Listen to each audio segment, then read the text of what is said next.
During the next few minutes, we're going to be talking about defensive driving. Now, this is one of our longer videos because we want to be able to capture the whole of the subject, if at all possible, at a single sitting. So if you're watching this today, you're watching the version of it that will give you about 30 minutes plus or minus of information with regard to driving defensively. Now, if you are watching this as an employee of D&E Steel, then the reason we are giving it to you is so that you will have had this training, and it will help you hopefully to be a better driver and to be able to drive defensively. Now, when we talk about driving defensively, do we really know what defensive driving means?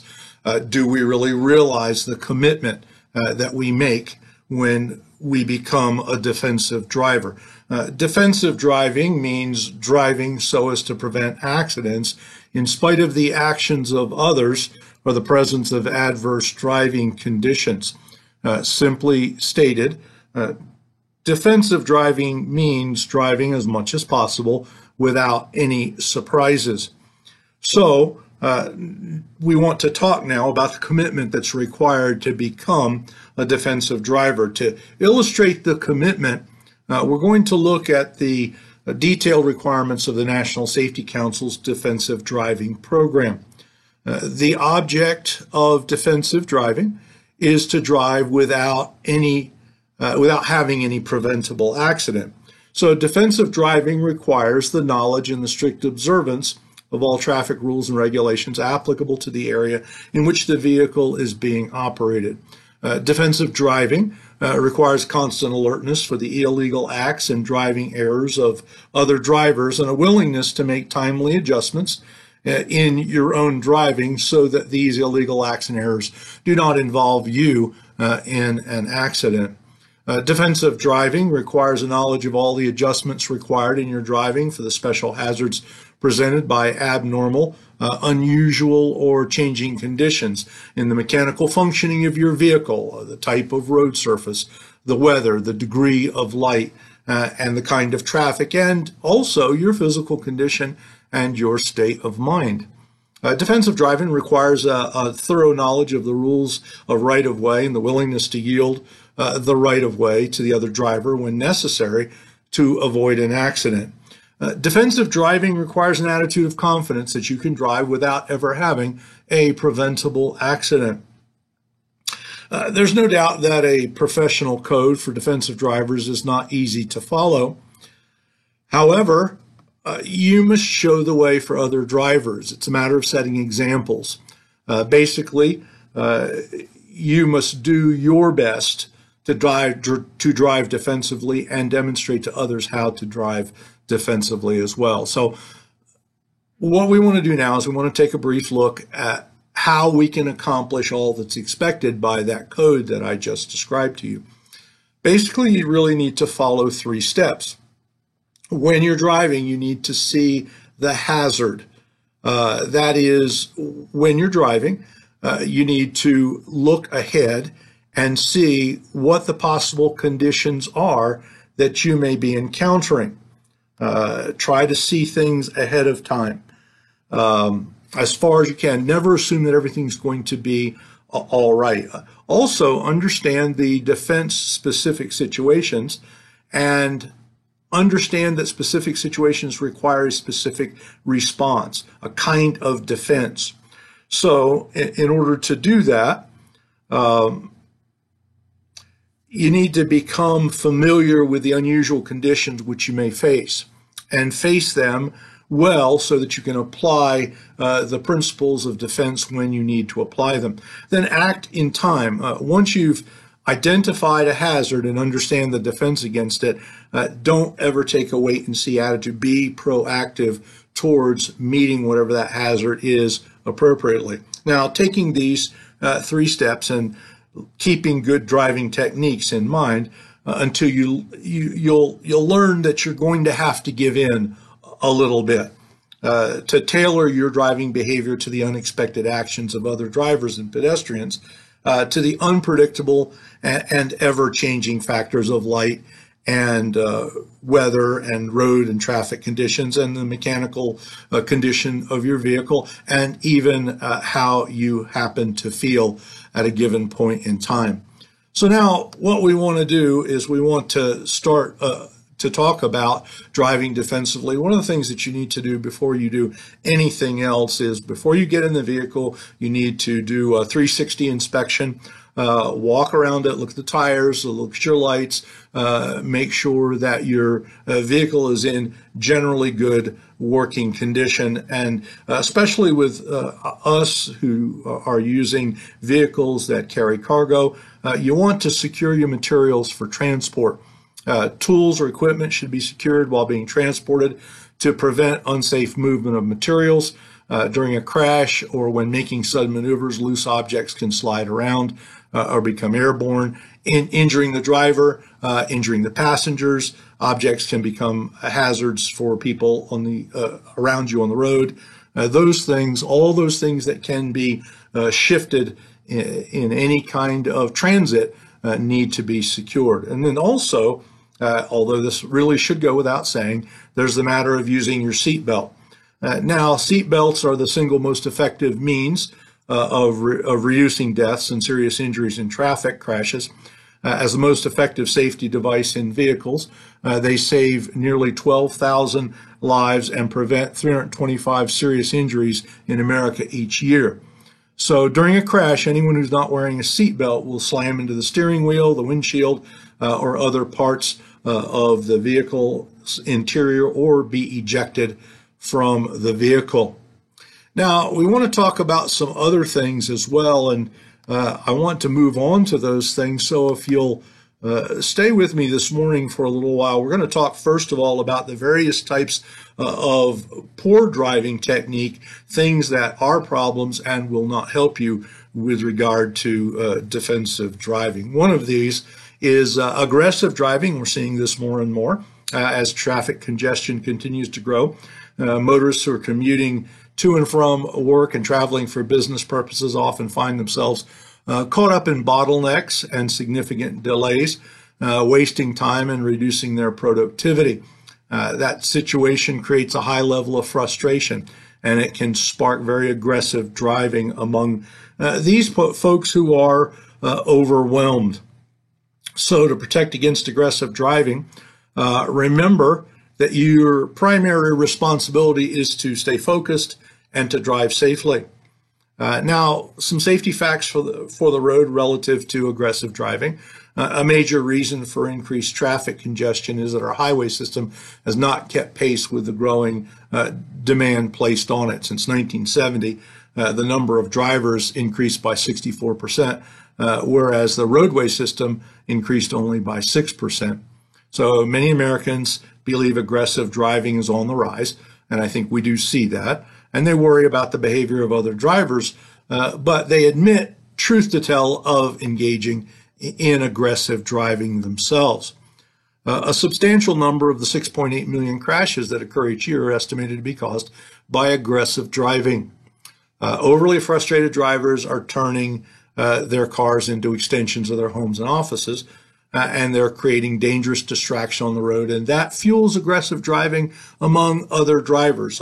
We all have seen that individual who is obviously texting somebody on their telephone while they're sitting in a light and they're holding up traffic, or they're weaving on the road doing the same sort of thing. So drive focused, stay safe, avoid aggressive driving, correct your own unsafe driving habits that are likely to endanger, antagonize, or provoke other drivers. Don't annoy other people by driving poorly yourself. Also, keep your cool in traffic. Be patient, be courteous to other drivers, and don't take their actions personally. They're probably not seeing you or not thinking about you at all. If you have a problem, seek help. Look for anger and stress management classes, or some self-help books, or you can seek the advice of someone to whom you can talk, who can help you get this anger under control. Then reduce your stress on the road by allowing plenty of time to reach your destination. Plan your route in advance and alter your schedule or your route to avoid busy roads. If Despite all your planning, you're going to arrive late. Accept it and avoid aggressive driving. Make every attempt to safely move out of an aggressive driver's way. If a hostile motorist tries to pick a fight, don't make eye contact with that individual. Don't respond, ignore gestures, and don't return them. Refuse to return them. Report aggressive driving to the police. Provide a vehicle description, a license number, a location, and the direction of travel. These are all things that will help you with regard to aggressive driving. Now, that's not the only thing that we want to consider.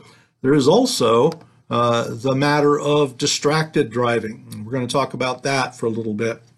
Longer commutes, an increase in heavy traffic, the availability of in-vehicle technology are all factors which result in driver distraction. More time in your vehicle results in less time at home or on the job. That causes drivers to feel the pressure to multitask to keep up with their responsibilities. And there are countless distractions which tempt drivers to forget that their primary responsibility is to drive focused and to stay safe. Now, let's talk once again, as we talked about in aggressive driving, let's talk about in distracted driving, some safety facts for the road. Distracted driving is estimated to be a factor in between 20 to 30% of all traffic crashes. That's 4,000 or more crashes a day. Events inside and outside the vehicle can distract the driver. Adverse roadway and weather conditions require your full attention when you're driving. While taking your eyes off the road presents obvious risks, activities that take a driver's mind away from driving are just as risky. A driver's ability to manage distractions varies widely and can change from day to day depending on their level of stress and fatigue. Distracted drivers fail to recognize potential hazards in the road and react more slowly to traffic conditions, decreasing their margin of safety. Research suggests that distracted driving increases the risk of rear-end and single vehicle crashes. So do you know when you are driving distracted? Has a passenger in your car screamed or gasped because of something that you did or something that you did not do? Did you run a stop sign unintentionally? Have you slammed on your brakes because you didn't see the car in front of you stop? Do you not remember perhaps driving from one place to another? You know you left and you know you're here now, but you don't remember a lot of what went on in between. So, in order to get away from this idea of this issue of distracted driving, drive focused, stay safe, and learn to avoid distracted driving. Safe driving practices require that you constantly search the roadway ahead for situations that could require you to take quick action. Recognizing that driving requires your full attention. So in order to give it your full attention, remove all the distractions and try to concentrate specifically on what you're doing, the task at hand, because it is very important in order for you to stay safe. Now then, the next thing that we're going to talk about is drowsy driving. This is driving as a result of the fact that perhaps you're just too tired. As a driver, your number one responsibility is to get yourself and your passengers to your destination safely. When you're behind a wheel, you always need to be alert and focused. At 55 miles an hour, a vehicle travels the length of a football field in 3.7 seconds. So this is not any time for a mini snooze. Being an attentive driver and looking out for the other driver who isn't is increasingly important. So you need to be alert as you drive in order to be able to stay safe. Now, once again, as we talked about in the other two sections, let's talk about some safety facts for the road. Drowsy driving causes more than 100,000 crashes each year. It results in 40,000 injuries and 1,550 deaths. Crashes caused by drowsy driving are often serious crashes. They occur most often on high-speed rural highways when the driver is alone. Drowsy driving can happen to anybody. Any of us can get tired when we're driving, especially if we're driving long distances. A recent National Sleep Foundation study revealed that 51% of adults have driven while drowsy, and 17% report having fallen asleep while driving, and that's just within the last year. So you want to avoid drowsy driving. So drive focused, stay safe, avoid drowsy driving. Be aware of your behavior and the behavior of others on the road during the late night, the early morning, and the mid-afternoon hours when drowsy driving. Crashes are most likely to occur. Plan a rest stop during those hours. Sometimes you have to just stop for a few minutes and take a bit of a break. Get a full night of rest before driving. If you become tired while you're driving, stop for a few minutes. I understand that we're all under pressure. We all have to get things done. We all have to be places and try to make the most of our time. But a short nap, 15 to 45 minutes, and consuming caffeine can help at least temporarily. Now, you may not have that 15 to 45 minutes, but if you shift your break time around somehow to work that out, it may be an opportunity for you to take that rest that you need. Stop at regular intervals when you're driving for long distance. Get out of the car every 2 hours to stretch and to walk briskly around. Give yourself a bit of a schedule. And then also avoid taking medications that cause drowsiness. These are some things I want you to bear in mind because driving drowsy is another issue that you may face. And so in order not to become a victim of that, it's good for you to consider, well, how can I avoid driving drowsy? Now, the next one involves a lot of personal responsibility. This involves impaired driving. Now, on our congested roadways, it's more important than ever to drive with a clear head and to drive with sharp focus, making it a life-governing rule not to drive when you've had too much to drink. On average, a driver makes over 200 decisions per mile. So it's critical that a driver make the decision to drive alert before getting behind the wheel. Not only will you be a safer driver, but you will be in a much better position to defend yourself from the driver who doesn't make that choice, and they're out there. So once again, let's drive focused, let's stay safe, let's not drink and drive. Once again, let's look at the safety facts for the road. Alcohol-impaired driving accounts for about 40% of fatal crashes. About 3 in every 10 Americans will be involved in an alcohol-related crash at some time in their lives. Research shows that alcohol is a contributing factor in 39% of all work-related crashes. Nearly 1.5 million people are arrested each year for driving while intoxicated. 2/3 of all drivers arrested for DWIs are actually first-time offenders. A DWI or DUI conviction on a person's driving record may prevent them from getting a job, receiving a promotion, or even at times result in a job loss. Many companies have corrective action programs that suspend company driving privileges for a DWI or DUI violation. 9 out of 10 insurance companies automatically cancel the policy of a driver convicted of a DWI or a DUI violation.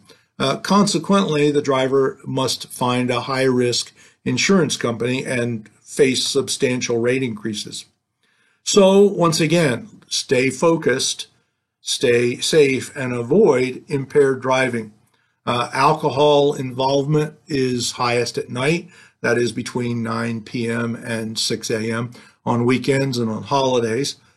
Driving skills, especially judgment, are impaired in most people long before they exhibit visible signs of drunkenness. Celebrations are part of our lives, and sometimes they include alcohol. They should not, however, involve impaired driving. Decide who's the designated driver before the party starts. Be the kind of coworker who will take the keys of someone who has had too much to drink. If you are impaired and aware of it, make the safe choice. Ride with a designated driver, call a taxi, Uber, Lyft, stay where you are, call a sober friend or a family member. Making the safe choice could very well save your life and also the lives of others.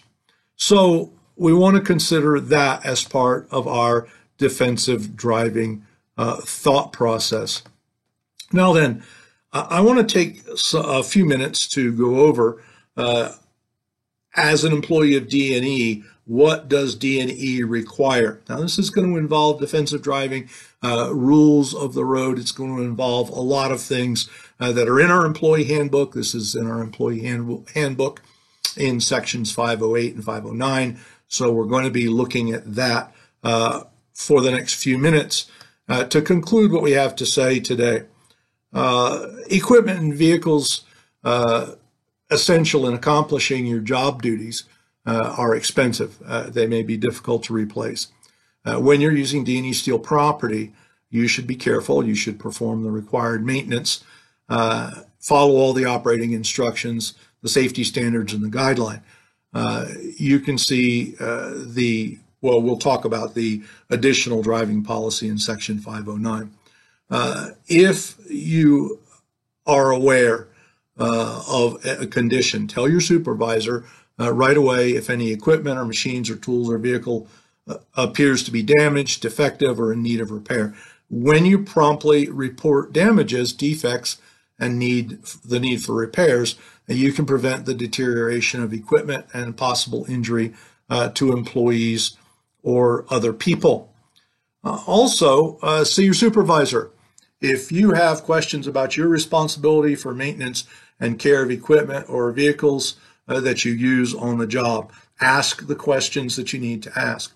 The improper, careless, negligent, destructive, or unsafe use or operation of equipment or vehicles, as well as excessive or avoidable traffic and parking violations may result in disciplinary action up to and including termination of employment.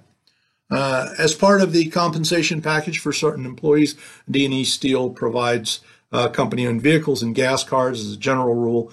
These vehicles are intended for the employee's use in performing the business of the company and as transportation to and from the employee's home. The use of company vehicles to carry out personal business is discouraged and should be limited to the confines of the city's or the employee's city of residence. Unless you gain authorization from D&E Steel, company vehicles shall not be used for recreational activities like hunting or camping or four-wheeling. Use of company vehicles for activities such as vacations or non-work related long-distance trips is also forbidden unless D&E Steel grants prior authorization. Any person that's involved in an accident while using a company vehicle for personal use and without authorization will be subject to termination, regardless of who is at fault in that accident. At no time shall any employee use a company-owned vehicle for personal gain. Activities considered to be for employees' gain include but are not limited to moving cargo, towing for a fee, or anything like that. Now, in relation to the vehicle itself, we want to cover this matter of gas cards. Company-issued gas cards are intended solely for the purpose of carrying out company business. They shall be used only for the purchase of fuel and maintenance items or other items for vehicles not used for work-related business. The use of company issued gas cards to purchase merchandise such as food or beverages or tobacco is forbidden. Upon the first offense, costs incurred by D&E Steel as a result of excessive usage will be deducted from the user's pay. Further offenses will result in those costs being deducted in addition to a $20 administrative fee. Any employee found violating a part of this policy shall be subject to disciplinary action up to and including the termination of employment, except in cases of emergency. Now, also, D&E provides tollway transponders for company vehicles. It's the driver's responsibility to maintain the condition of the transponder so that the toll fees are minimal. Tollways are to be used to circumvent traffic during heavy use hours. The following will not be permitted as far as how you use the tollway pass. If you're running late, you need just to save time. For your personal use, if you're pulling a trailer, the only exception to that being, of course, shop deliveries. There's going to be a $50 a month limit on tollway charges per vehicle. Any excessive charge will need to be approved by a supervisor, and any excessive charges not approved by D&E will be deducted from an employee's earnings. Now then, with regard to the last portion, which has to do with our driving policy. Now, this is section 509 in the employee handbook. So let's look at this. The purpose of this policy is to ensure the safety of those individuals who drive company vehicles and to provide guidance on the proper use of company fleet vehicles. Vehicle accidents are costly to our company, but more importantly, they may result in injury to you or others. So it's the driver's responsibility to operate the vehicle in a safe manner and to drive defensively to prevent injuries and property damage. As such, D&E endorses all applicable state motor vehicle regulations relating to driver responsibility. D&E expects you as a driver to drive in a safe and courteous manner pursuant to the following safety rules. The attitude that you take behind the wheel is the single most important factor in driving safely. The driver guidelines that we set forth for you are these. Number one, company vehicles are to be driven by authorized employees only, except in cases of repair testing by a mechanic. Any employee who has a driver's license revoked or suspended shall immediately notify management and immediately discontinue operating the company vehicle that they have. Failure to do so may result in disciplinary action, including termination of employment.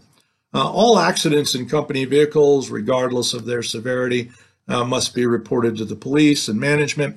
Accidents are to be reported immediately, that is, from the scene during the same day or as soon as is practicable, if immediate or same-day reporting is not possible. Accidents involving the employee's personal injury must be reported to Human Resources for workers' compensation purposes. Failing to stop after an accident or failure to report an accident may result in disciplinary action, up to and including termination of employment. Drivers must report all ticket violations also received during the operation of a company vehicle within 72 hours to management. Motor vehicle records will be obtained on all drivers prior to employment and no less than every 6 months. A driving record that fails to meet the criteria stated in this policy or is considered to be in violation of the intent of this policy by management will result in the loss of the privilege of driving a company vehicle. Now then, we're going to talk very quickly about driver criterion and administration. An employee must have a valid and current driver's license to operate a company vehicle or a personal vehicle with current auto insurance. While on company business, employees are expected to drive in a safe and responsible manner and to maintain a good driving record. Human Resources is responsible for reviewing these records, including accidents, moving violations, etc., to determine if an employee's driving record indicates a pattern of unsafe or irresponsible driving, and to make recommendations to executive management for suspension or revocation of driving privileges. Criteria that make an unacceptable record includes, but it's not limited to, more than 3 moving violations in a year, 3 or more chargeable accidents within a year. Chargeable means the driver is determined to be the primary cause of the accident through speeding, inattention, or something else. Contributing factors such as weather and mechanical problems we will certainly take into consideration. Any combination of accidents or moving violations. Violations include any ticket, charge, or other law enforcement proceeding relating to these, as well as independent evidence of violations deemed to be relevant by management. Now, with regard to the driver safety rules that we at D&E would like you to understand and absolutely follow. Number one, driving on company business or driving a company vehicle while under the influence of intoxicants or other drugs which could impair driving abilities forbidden. And it's sufficient cause for discipline up to and including termination of employment. Cell phone use while driving should be kept to a minimum. Drivers need to be aware when use of a cell phone is creating a distraction from safe driving and adjust their usage accordingly, including pulling off the road to continue or finish the conversation if that's necessary. Whenever possible, drivers should complete calls while the vehicle's parked, and use the phone in a hands-free mode via a headset or speaker. While driving, attention to the road and safety should always take precedence over conducting business. No driver shall operate a company vehicle when his or her ability to do so safely has been impaired by illness, fatigue, or injury, or prescription medication. All drivers and passengers operating or driving in a company vehicle must wear seat belts, even if airbags are available. That's a standard which is applicable to everyone. With regard to drivers are responsible for the security of company vehicles assigned to them. The vehicle's engine must be shut off, the ignition keys removed, and the vehicle doors locked whenever the vehicle is left unattended. Headlights shall be used 1 hour before sunlight until 1 hour after sunrise, or during inclement weather or any time when a distance of 500 feet ahead of the vehicle can't be clearly seen. So we want you to obey all the state and local laws. Be mindful of those, and do please obey everyone. Defensive driving guidelines. We're back to that discussion again. Drivers are required to maintain a safe following distance at all times. Drivers should keep a 2-second interval between their vehicle and the vehicle immediately ahead. During slippery road conditions, the following distance should be increased to at least 4 seconds. Drivers must yield the right of way at all traffic control signals and signs requiring them to do so. Drivers should also be prepared to yield for safety's sake at any time. Pedestrians and bicycles in the roadway always have the right of way. Drivers also must honor the posted speed limits in adverse driving conditions. Reduce your speed to a safe operating speed that's consistent with the condition of the road, weather, lighting, and the volume of traffic. Tires can hydroplane. On wet pavement at speeds as low as 40 miles an hour. So do adjust your driving to the conditions. Radar detectors are strictly prohibited in our vehicles. Drivers are to drive at the speed of the traffic, but never to exceed the posted speed limit. Turn signals must be used to show where you're heading while going into traffic and before any turn or lane change. When passing or changing lanes, view the entire vehicle in your rear view mirror before pulling back into that lane. Be alert of other vehicles, pedestrians, and bicyclists when approaching intersections. Never speed through an intersection on a caution light. When the traffic light turns green, look both ways for oncoming traffic before proceeding. Then when waiting to make left turns, keep your wheels facing straight ahead. If you're rear-ended, you're not going to be pushed into the lane of oncoming traffic. And when stopping behind another vehicle, leave enough space so you can see the rear wheels of the car in front. This allows room to go around the vehicle if necessary, and it may prevent you from being pushed into the car in front of you if you're rear-ended. Avoid backing where possible, but when necessary, keep the distance traveled to a minimum, and be particularly careful. Do check behind your vehicle before you back out. Now, with regard to the driver's side, don't back around a corner or into an area of no visibility. With regard to accident procedures, in an attempt to minimize the results of an accident, a driver must prevent further damages or injuries and obtain all pertinent information and report it accurately. Call for medical aid if that's necessary. Call the police. All accidents, regardless of severity, must be reported to the police. the driver can't get to a phone, he should write a note giving locations to a reliable appearing motorist and ask him to notify the police. Record the names and the addresses of the driver, the witnesses, the occupants of the other vehicle or vehicles, and any medical personnel who may arrive on the scene. Don't discuss the accident with anyone at the scene except the police. Don't accept any responsibility for the accident. Don't argue with anyone. Provide the other party with your name, your address, your driver's license number, and your insurance information. Immediately report the accident to management and provide a copy of the accident report and your written description of the accident to management as soon as possible. There will be a formal accident review conducted on each accident to determine the cause and how the accident could have been prevented. This covers our handbook sections 508 and 509 and brings us to the conclusion of our discussion of defensive driving. I hope you have found it useful and can employ it as you navigate your way around the work that we have to do safely.